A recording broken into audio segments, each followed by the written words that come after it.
یہ کائنات ابھی نہ تمام ہے شاید کہ آ رہی ہے دمادم صدائے کن فیکون۔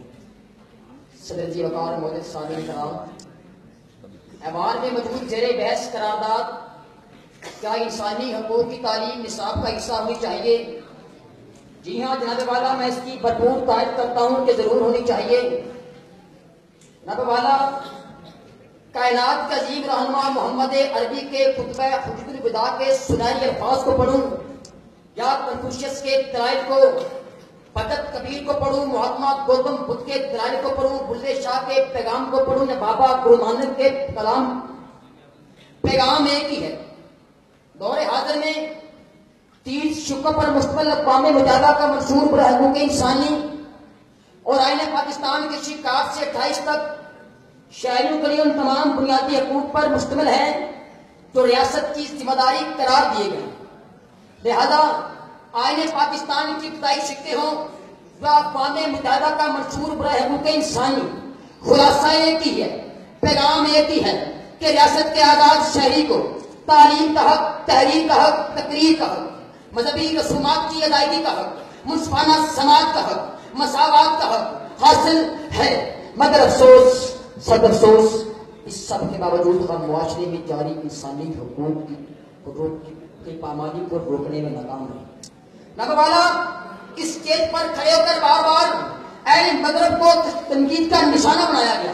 میں سوال کرنا چاہتا ہوں، اس کے باوجود چرچ اڑائے گئے، امام بارگاہوں میں معصوم خون بہایا گیا، جنت کے نام پر مسجدوں میں خون کی ہولی کھیلی گئی، غیرت کے نام پر کئی قبیلے بجائی گئی، حق کے لیے اٹھنے والی آوازوں کو خاموش کرا کے حساس اداروں کے ذریعے لوگوں کو غائب کرایا گیا۔ کراچی میں پڑھے لکھے اہلکاروں نے بنت اعظم کے منہ پر تھپڑ برسائے۔ یہ کیوں کیا گیا؟ اس لیے ان تمام واقعات کی کڑیاں کہیں نہ کہیں سے ان پڑھے لکھے لوگوں سے آ کر ضرور ملتی ہیں جو ہمارے اداروں سے پڑھے ہوئے ہیں، جو اسی نظام قانون سے پڑھے ہوئے ہیں۔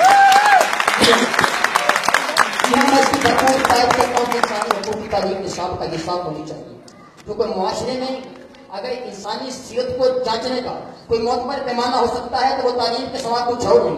مجھ سے پہلے ایک بہن نے یہاں پر کھڑے کو کہا کہ ہمیں مثال بتاؤ۔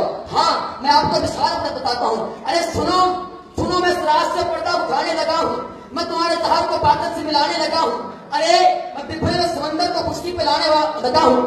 جی اگر ایک طرف تو ملک میں تعلیمی لحاظ سے پہلے درجے پہ آنے والی جامعہ قائد اعظم کے حق پر ماسٹرز ایم فل کے طلبہ و طالبات کھانا کھاتے انسانی اور تعلیمی گفتگو کر رہے ہوتے ہیں، مگر دوسری طرف انہی حق پر اس قوم کی معصوم بیٹیاں کسی ماں کا لگتے جگر ننگے پاؤں بار بار اپنی تعلیم کے پورے خواب سے جائے۔ یہ سوال کر ہوتا ہے کہ کیا تمہارے نصاب تعلیم میں میرے حقوق کا ذکر ہے؟ اگر یہ سچ ہے تو پھر مجھے کہہ دیجیے کہ ہمیں ایک سفر ہے جو میرے کے سب کے لیے شریکے چن نہ ہوتے تو شریکے چن نہ ہوتے تو مدد کرتے۔ اب والا حقائق اور بھی بات نکلے گی جو دور تک جائے گی۔ دل تو کرتا ہے کہ جلا دوں کو حکومت کو، مگر ہے کہ موسیٰ بیکار ہو جائے گا۔ یہ کوڑا کرکٹ کے انباروں سے رزق تلاش کرتے قوم کے شہید، یہ گلیوں اور بازاروں میں اس سے بچاتی سرینا، یہ گلیوں کی چلچلاتی دھوپ میں، سردی کی کڑکڑاتی راتوں میں، فٹ پاتھوں پہ مرتے ننگے جسم، یہ کراچی میں اداروں کے اہلکاروں کے ہاتھوں تھپڑ کھاتی قوم کی بیٹیاں، یہ جامعہ پنجاب میں ہاسٹل میں جگ کے ساتھ لڑکی کسی معصوم بیٹی کی لاش بار بار آپ سے نصاب تعلیم میں انسانی حقوق کو شامل کرنے کی التجا کرتی ہیں۔ اگر اس کے باوجود میرے دوست انسانی حقوق کو شامل کرنے پر آمادہ نہیں ہے تو پھر مجھے کہہ دیجیے ان عقل کے گندوں کو الٹا نظر آتا ہے۔